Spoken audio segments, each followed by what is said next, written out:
For starters, I wanted to highlight this new, creator economy that exists. It's basically a system where individuals create and distribute content, products, and services to their audience, right? Bypassing the gatekeepers like traditional media houses. There are over 207 million content creators globally right now. And the global creator economy is said to be worth upwards of 156 billion. A lot of the type of creators that exist today didn't exist 10 years ago. It's a constant evolution within this economy of creativity. And, I think it's important for all of us to tap in some way, shape, or form. You never know what can happen, man. My challenge to everyone is to just create, just start creating. Pick a platform, pick a skill, pick something that you love to do, and just use that as your creative outlet.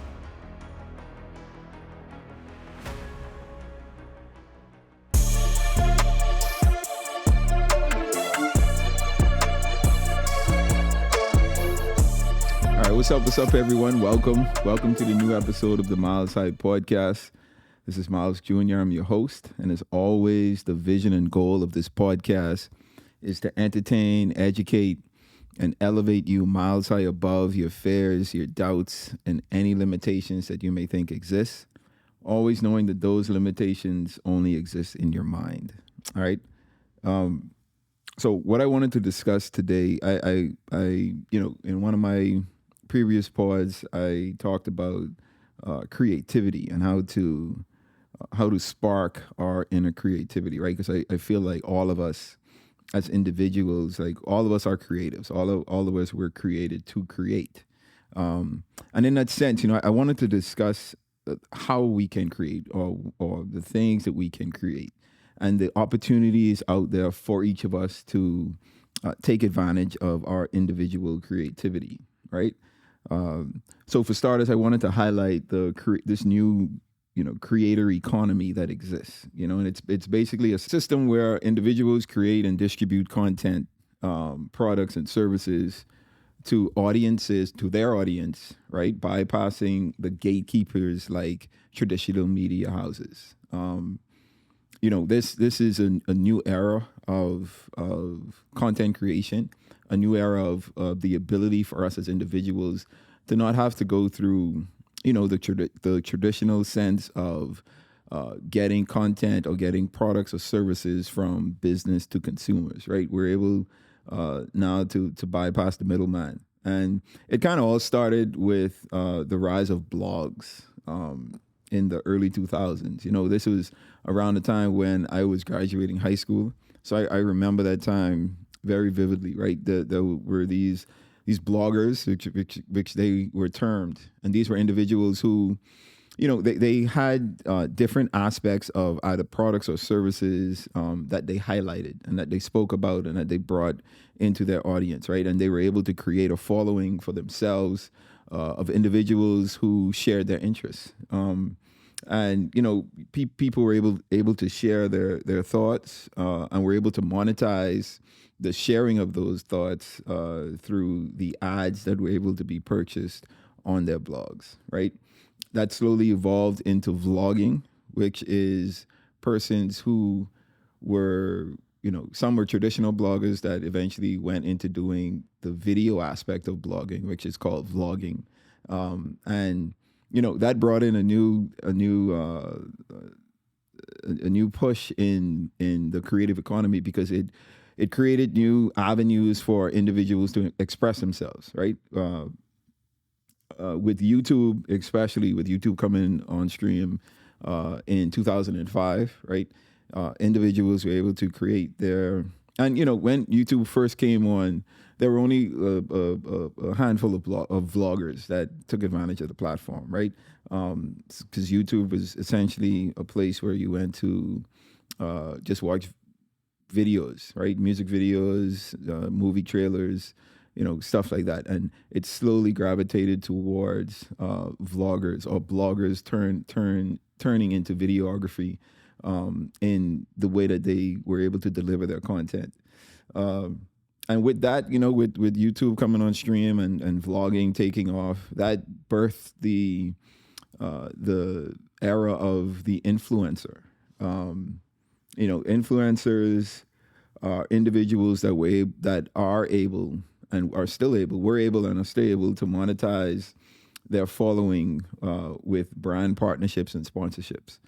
So, you had these individuals that, may have started out as bloggers, may have started out as vloggers, and they grew this following, right, to hundreds of individuals, some with thousands of individuals, some with hundreds of thousands of followers, and even some with millions of followers. And they were able to leverage their following and leverage the subscriber base that they had into partnerships and sponsorships from your large companies that wanted to buy time slots. So essentially, your vloggers became your media houses, right? And your advertising houses, where these companies would pay these individuals a certain amount of money to promote their products or services to their audience in hopes of, converting some of those individuals as customers. And this allowed for the explosion of the social media platforms. Like once all of these things took off, it allowed for a number of other platforms to come on stream, and we just got an influx of like different platforms that offered a diverse ability for individuals to express themselves through content, right? So you had Instagram that was mainly pictures at the time when it initially came out. You had Twitter, where people were able to speak their mind. Now you have platforms like TikTok, where you have these short form videos, but they're quick and to the point, and there's just a variety of ways that these content are expressed on the platform.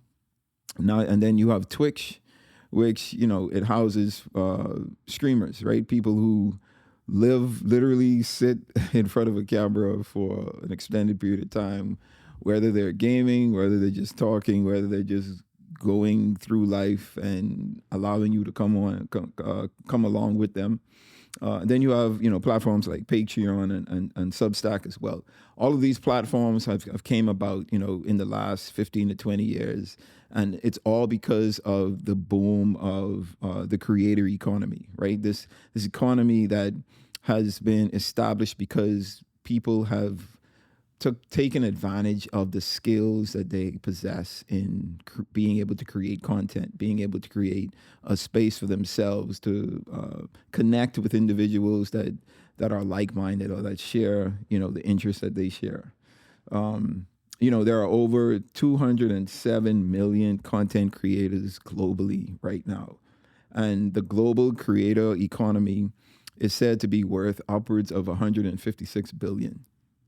156 billion, ladies and gentlemen. That's what the creator economy is worth. So, this new era of the way we can do business, or the way that we're able to create, the way that we're able to provide for ourselves, the opportunities are there.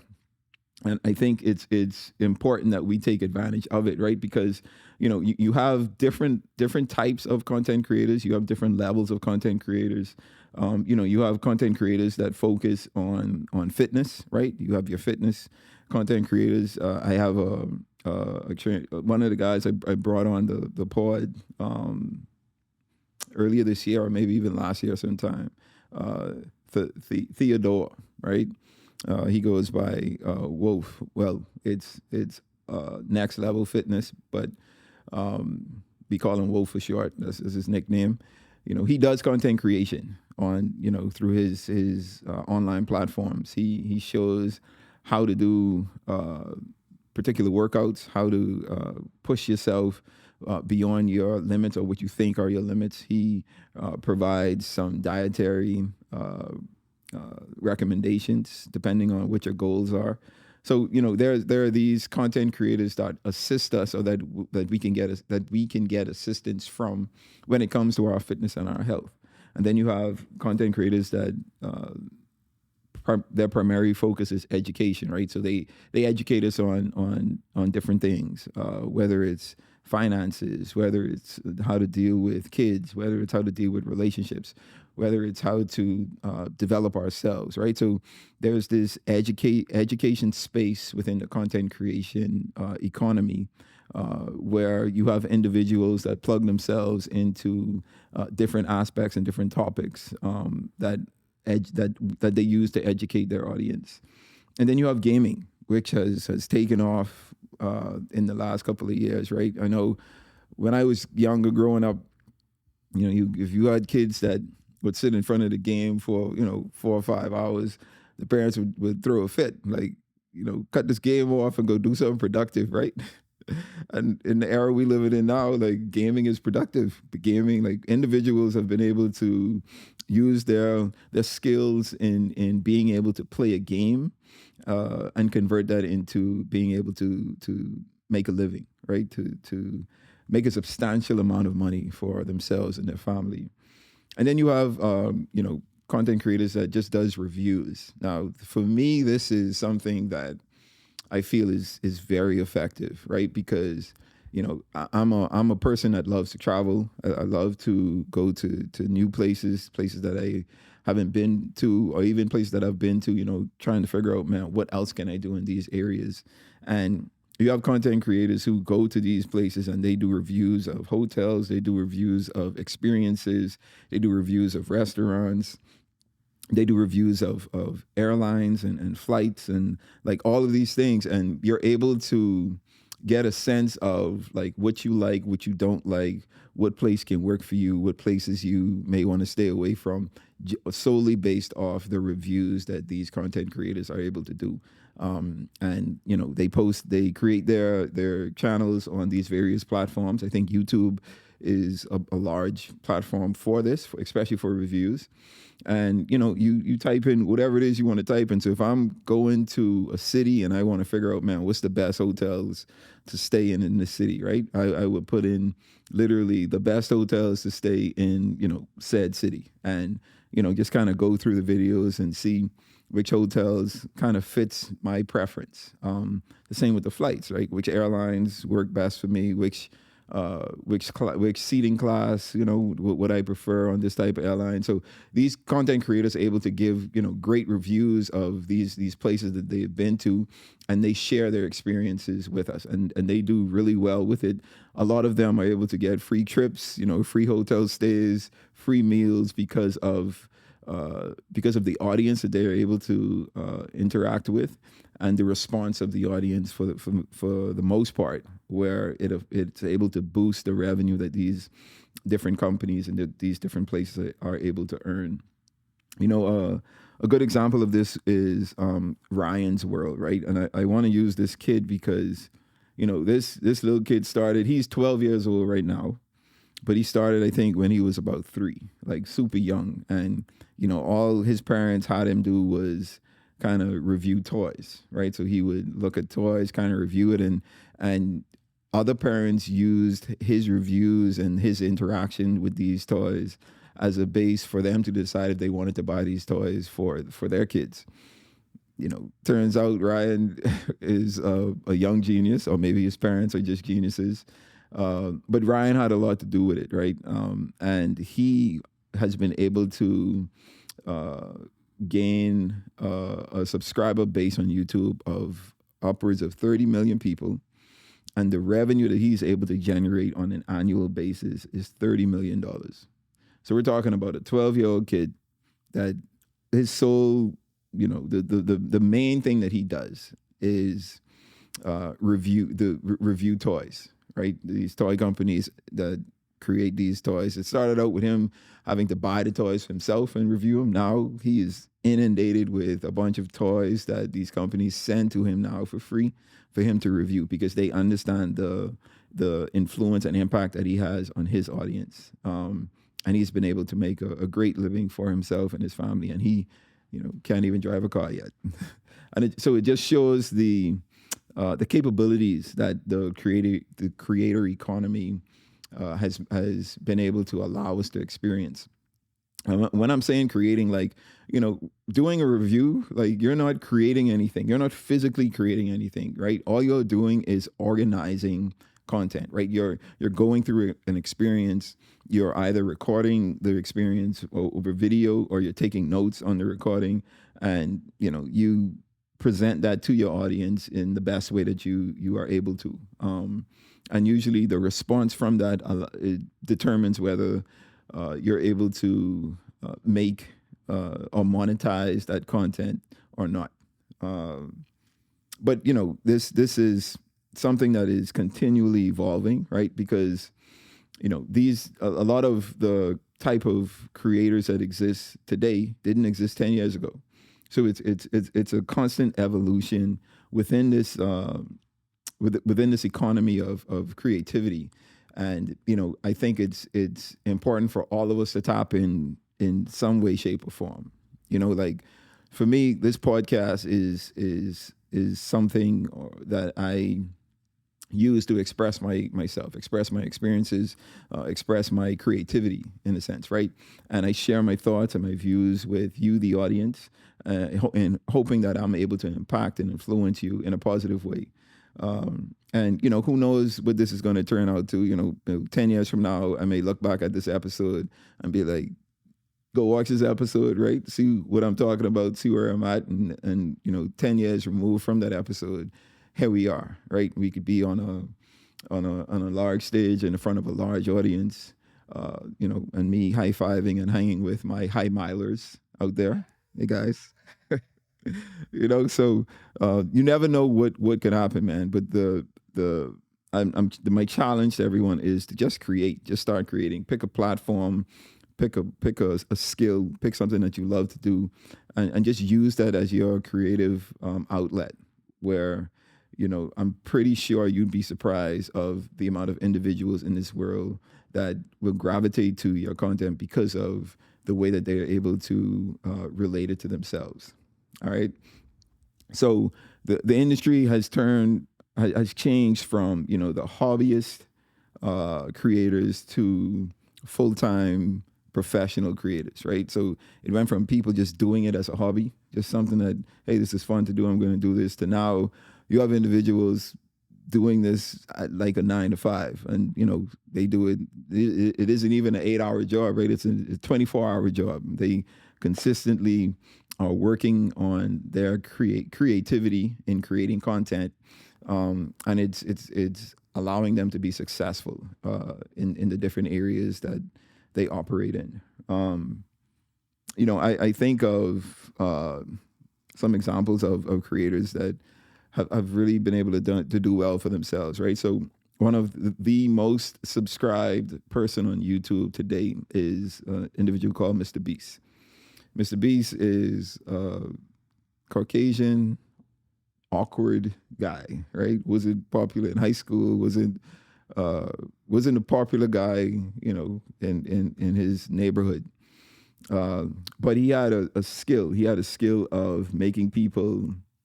He had a skill of entertaining people, and he created a YouTube channel. Started off with just doing challenges where, there's these things that they do where these different challenges come about, and he would just take on the challenge. And his experience with the challenge was entertaining, right? It was either funny. It was either like a wow experience. Like there's this group of individuals who used to be on MTV back in the day that used to do like these crazy challenges. Like one of the guys' name was Bam Margera. Um, yeah, so jackasses, right?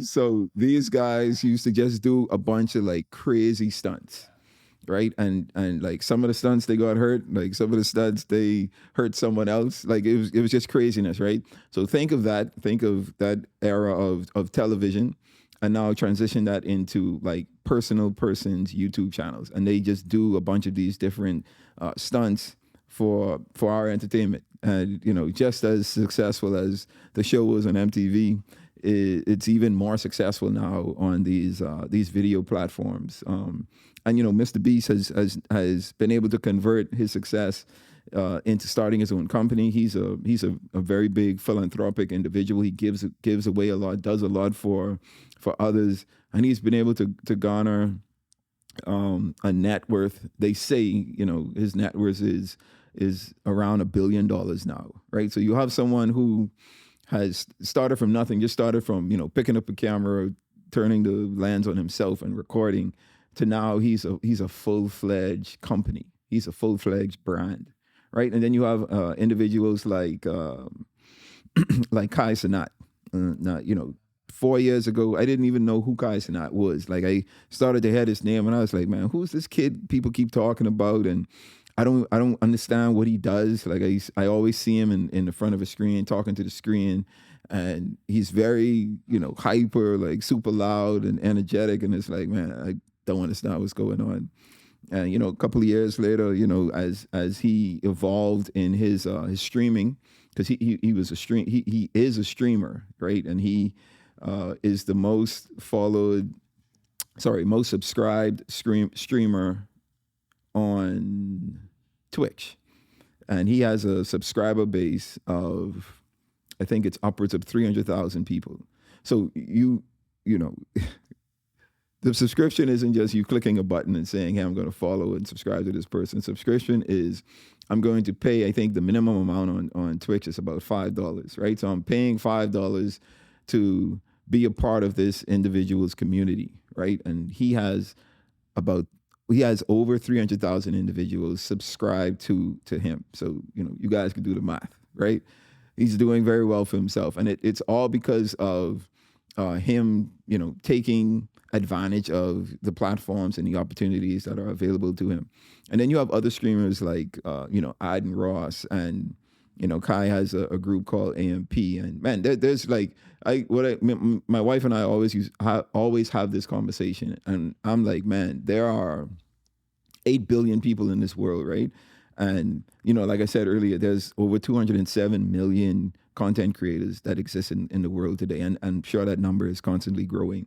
But it's impossible for us to know everyone, right? I'm always coming across, like, as I go through the different YouTube things that pop up on my timeline, always coming across someone new. And the algorithm is set to where if you click on a certain video, it's going to recommend and introduce you to like other videos that are similar to the ones that you click. So you're constantly being introduced to like new individuals, and it's like, man, these people have millions of subscribers, and I've never heard about them, right? So same with streamers, same with all content creators on different platforms. Like there's space for everyone. There's space for the content that you have been thinking about creating that you aren't sure about because either you're scared or you think people are gonna make fun of you.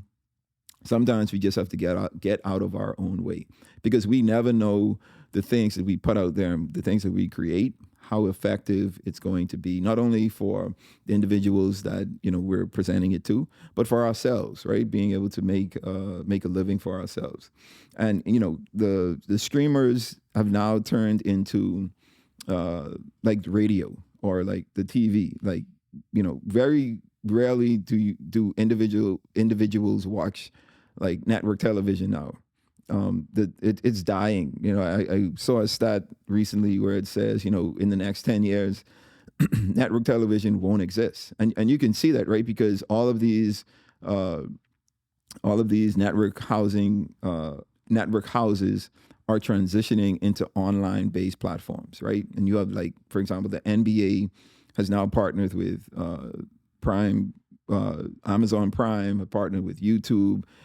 They Peacock. These network houses have created their own platforms, right? Their streaming platforms, because they see the shift in the economy as well, and see the shift in the audience, and are seeing the numbers where, man, we aren't getting as much views as we used to get on regular network television. So, as these times are changing, it's important for us to be aware of what's happening and try to tap into some of those changes.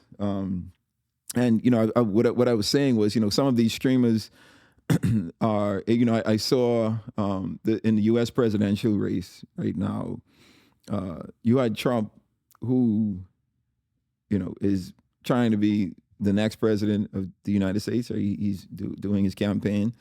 And on his campaign trail, he sat with one of these streamers, right? So you have the potential president of the free world sitting, the former president and potential new president or next president of the free world, sitting with the streamer Aiden Ross and doing an entire interview with him. Let's think about that. You have a kid, right? Essentially, he's a kid. I think he's about like in his early 20s, maybe, and like you would never have thought that you would have someone on Trump's level or someone aspiring to be a president sitting down with a kid doing an interview. And it all shows the impact that these kids have with the platforms that they're on. And, you know, if you don't recognize this, like, you're going to be left behind. And I think, you know, on one hand, you see the evolution of these kids and the platforms that they're on, but on the other hand, you see these adults recognizing and understanding, man, like this is an effective person. Like I can tap into maybe a new audience if I go to go to this kid's platform. So, you know, they no longer have to just go to radio stations and do interviews or go to these different TV stations and TV networks and do interviews. Like they can go to a kid's home because that's where most of them stream from and get set up and have an interview. And, you know, certain parts of the interview can go viral and it can bode well for, you know, the campaign or your products or the services that you're offering. So I'm just trying to show like this growth and this evolution in the creator economy that is happening right before our eyes, and I think it's important that we kind of recognize it and try to take advantage of it. Now, with every good thing that comes about, you know, it always comes along with challenges, and there are a lot of challenges that the creator economy has produced. And I just wanted to highlight a few of them for us, right? So one of the major challenges that I see is platform dependency. My whole thing with these different platforms is who owns the content, right? That's always the big question. If I'm creating a YouTube channel and I'm posting all of this content to YouTube, if YouTube wakes up one day, or the owners of YouTube wake up one day and be like, yo, we're shutting down, and the platform is no more. You have no more content. You have no more subscribers. You have no more ways to monetize the content, right? Because it's a platform we don't own. So there's always this dependency on the platform that you're housed on, or the platforms that you're submitted to. And then you have to submit to the way that they do business, right? You have to follow their rules, follow their guidelines, or you could be excommunicated. They could remove your channel. They could remove your content, you know. And even with the content that you're creating, like they make money off it, right? We all know that YouTube pays 1/10 of the value of your content to you, which means they're keeping 9/10. Which is a crazy exchange, right? Because you're doing all the work, but they're making the most money. But, you know, it's a compromise we have to do to you know, play the game on their channel. So it's always good to be as diverse as possible with across all the platforms, right? So if you have a YouTube channel, also establish an Instagram presence or a TikTok presence or a Twitch presence, or whatever the next, you know, big social media platform that's going to come about in the next, you know, 10 to 15 years. As they gain popularity, it's always good to tap into them and just kind of transfer your subscriber base or your fan base across these different platforms so that you're not solely dependent on just one of the platforms. The next thing is, you know, the constant pressure of relevancy. You know, these content creators, there's this pressure to say, okay, I need to remain relevant in this space, right? So which means I have to continue to create content. I have to continue to not only create content, right, but keep people in tune with what it is that I'm doing and keep them interested in what I'm doing. And that usually comes with like some outlandish stuff, right? So you get these content creators now who are getting in trouble with the law because they're just doing a whole lot, and it's creating sometimes chaos, right, in different cities, different communities.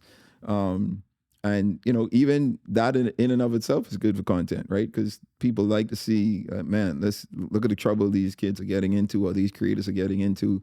It's entertaining, right? But it could be stressful on these individuals, right? So you have content creators who have mental breakdowns, right? They have mental issues, and they start to have health issues in as a result.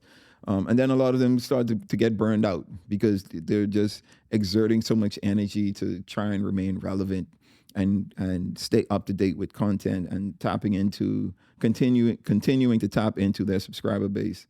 That it causes them to just be empty vessels, right? And that's never good. So the pressure of relevancy and the consequences of being burnt out and having health issues is always a challenge, especially in this new age of the creator economy. So you know, it's always good for us to not only recognize the advantages of these different platforms, to be aware of the disadvantages or the challenges, like I said. So those are two of the main challenges that I wanted to highlight, and just to make you aware of. So as you develop, like as you go into it, you're thinking about these things and thinking of ways to best avoid them, right? And to ensure that as you build your platform, as you continue to create this content, you're thinking of ways to avoid being dependent on any one particular platform, and to not get burned out. And I just wanted to lean into the dependency of platforms. I'm big on like ownership, right? So I try to always encourage content creators, like as you tap into these different platforms, be it YouTube, be it Instagram, be it TikTok, like whatever it is, create your own platform, right? Create a website for yourself, create an app for yourself, whatever it is.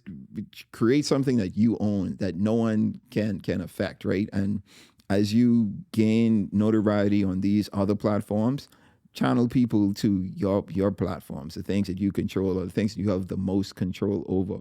And I think like that would avoid you being dependent on like just one of these popular platforms, right? Because if the platform shuts down, like you still have your personal platform where people can tap into you and stay connected. And I think that's why some bloggers have been able to remain so successful, because most bloggers, when at the time when blogging was popular, or more popular than it is now, they created their own websites, right? So they had their websites that you can, if you wanted to find out what this person said or what they were saying or what they were doing, you would tap into their website. And I think a lot of these younger kids today, like they don't think along those lines. They don't think of like ownership of the content. But I think, let's not give all of the content away to these different platforms, right? Let's try to retain ownership of these content, of the content that we create. And the way that we're able to do that is to, create the platforms for ourselves. And I would say, just mimic the platforms that you're most successful on. So if it's a YouTube, if you have a YouTube channel that's very successful, try to create a website or a platform for yourself that you own that's similar to YouTube. Like it's not like, you're not going to get in trouble for it, right? Because you're not stealing anything. You're just creating the content and laying it out the way that your audience is used to, but it's just on a different platform. It's on one that you own. So let's talk about the future of the creative economy, right? We have AI content creation that's in a boom phase right now, right? It's getting super crazy, right? It's good, right? I commend it. I like it, right? It makes life easier, but it's annoying for me personally, right? I've had experiences with AI content creation where, folks are taking an individual, using their image and name, and, using AI voice creation to have this person, or appear to have this person say whatever it is that they want to say. The laws haven't caught up with the evolution of the technology as yet. So there's very little that we can do. I'm speaking specifically to like my dad, for example, right? A lot of And for everyone who is like continue to send us videos and notes and saying, "Hey, we found this YouTube page of your dad, but this doesn't sound like him. Like this doesn't sound like his voice. Are you aware of this?" Yes. Okay, we are aware of it. We are working to try and police it a lot better. But these different platforms that these channels are popping up on, the platforms themselves haven't caught up with everything. So it's been a bit difficult for us to police it, because we're getting a lot of pushback, just because these platforms want to continue to house a creative space for creatives, right? Which I understand, right? You don't want to limit your creators in the way that they create.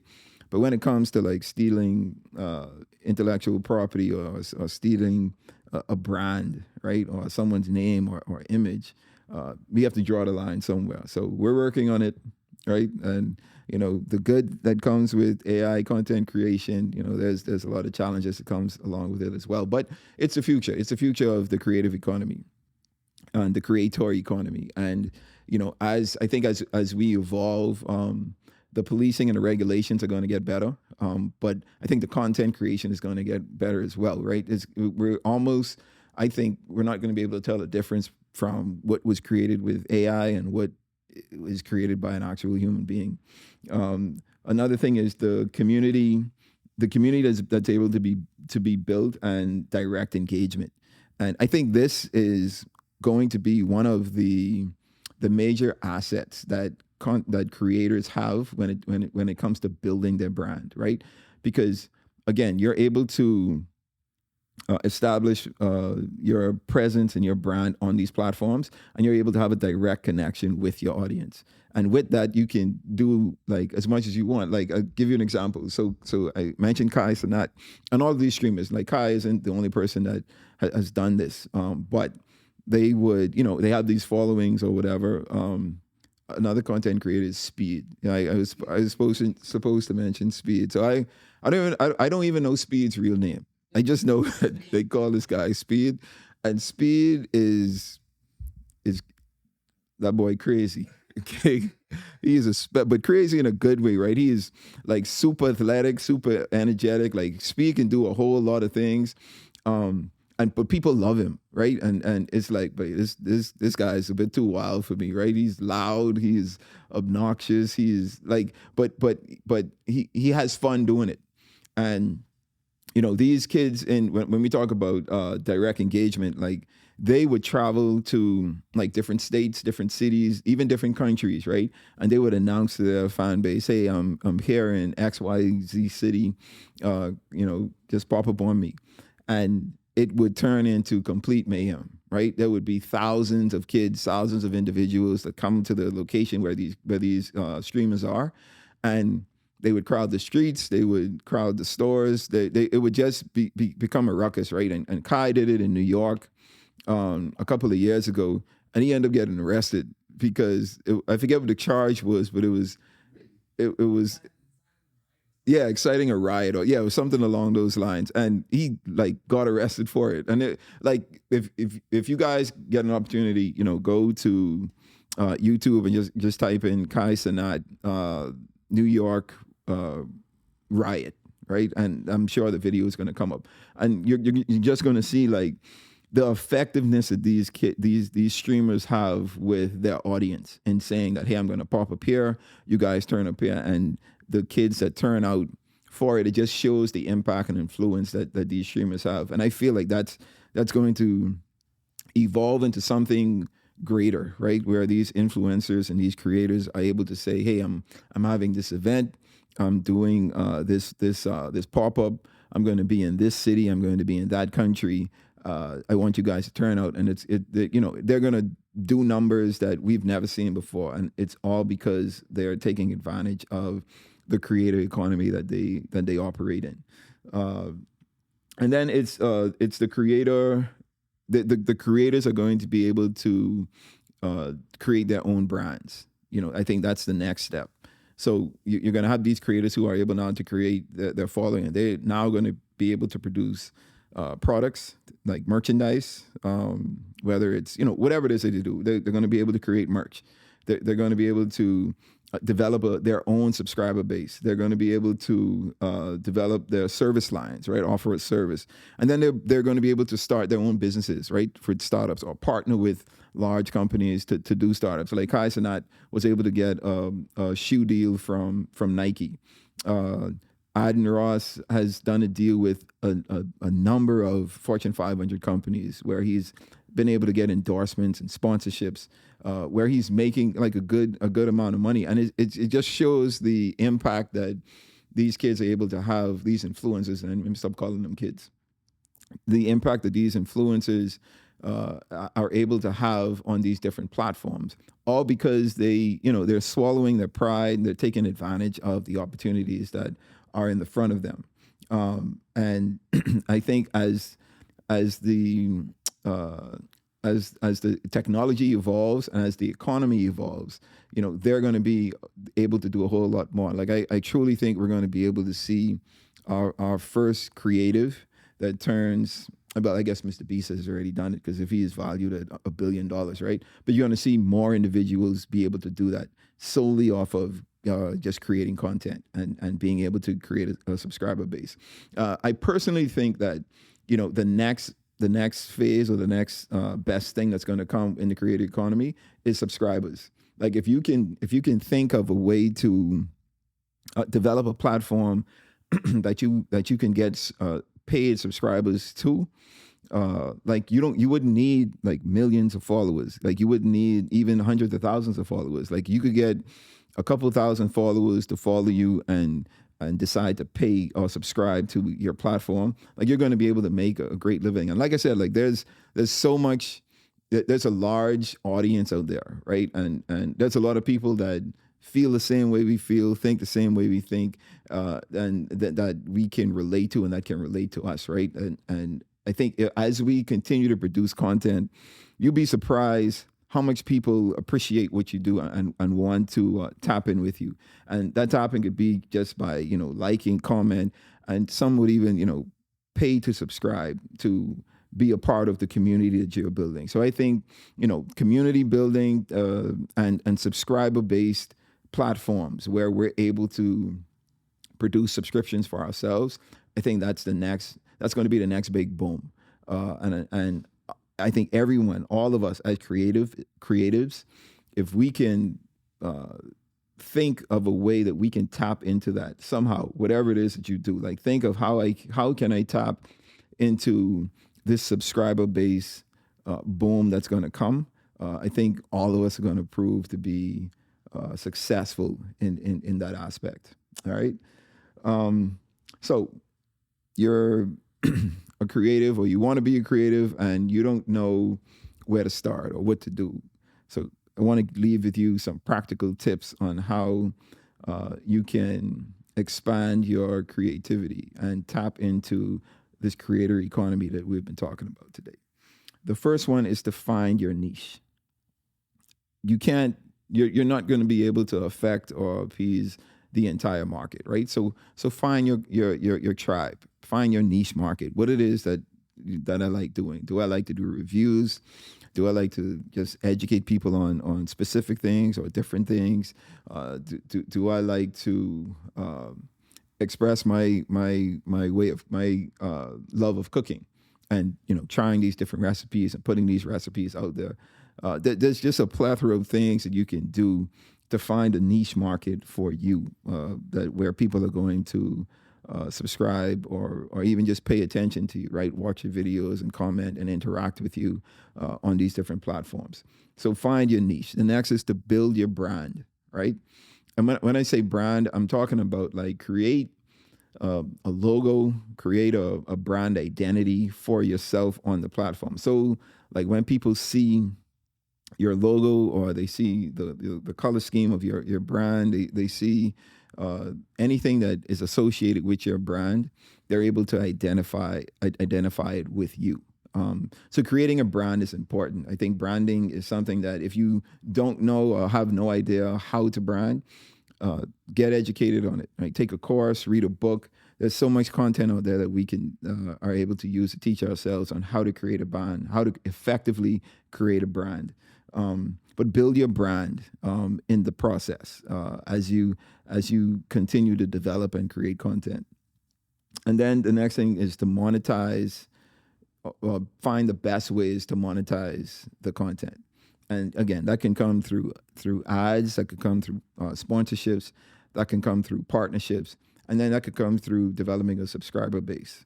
Now, the monetization isn't going to happen immediately, right? It's gonna take some time. You're gonna have to build up your brand, build up your content, build up your tribe. But eventually, like it'll come about if you stay consistent. Consistency is key, right? You have to remain consistent with it.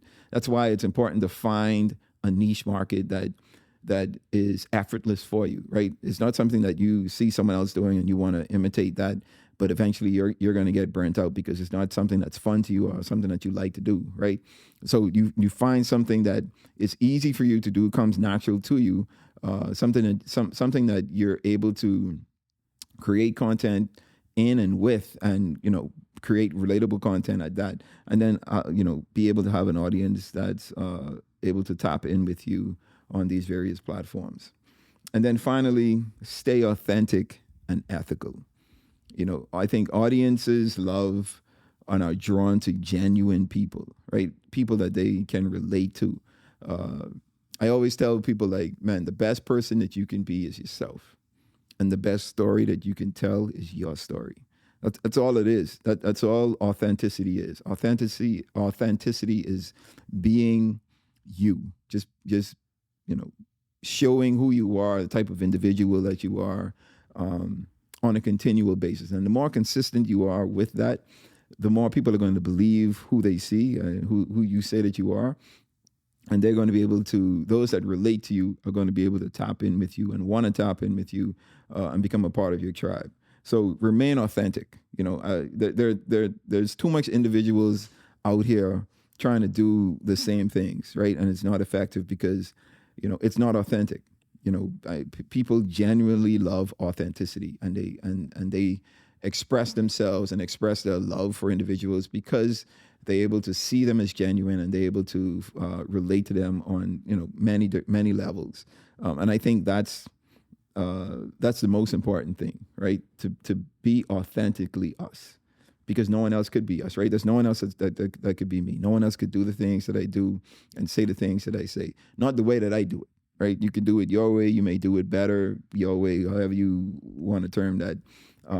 But authenticity is key. So try to remain authentic. All right. So let's get some tips for individuals that are thinking of jumping into the creative space. You want to create your platform in this creative economy.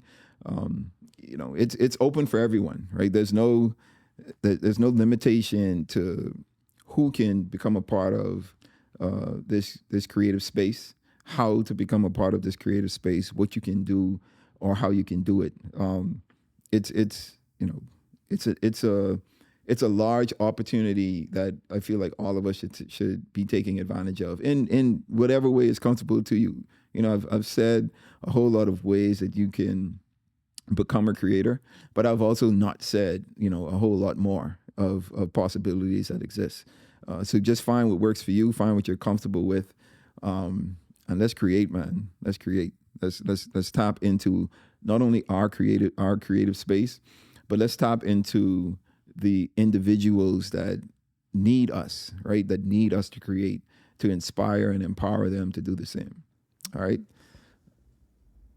So for the milestone for today, I want to leave with you this. Let me just pull it up.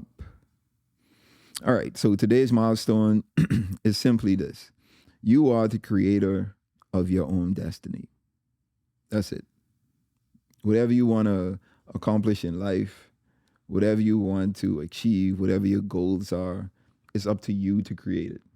Right? It's your desires, it's your skills, it's the potential that you have, but you're the creator of your own destiny. So let's stop complaining about what we don't have and what we can't do, but let's start to look at, man, what do I have? Here's the opportunities that exist. Here's the skills that I possess, and how can I take advantage of this to create something good for myself and my family? All right, because you are in full control of that. All right. So with that brings us to the end of this episode. My challenge to you is just to continue to create for those of you who are already creating. And for those of you who haven't started, let's start to create, man. Start to leave something behind, right? And to leave this world empty, right? Let's die empty. Let's get all of our all of the purpose that we have been sent to this earth with. Let's get it out. Let's leave everything behind for our kids, for the next generation to take advantage of. So I'm encouraging you with that, right? As always, the vision and goal of this podcast is to entertain, educate, and elevate you miles high above your fears, your doubts, and any limitations that you think exist. Always knowing that those limitations only exist in your mind. All right, until next time, you guys stay blessed.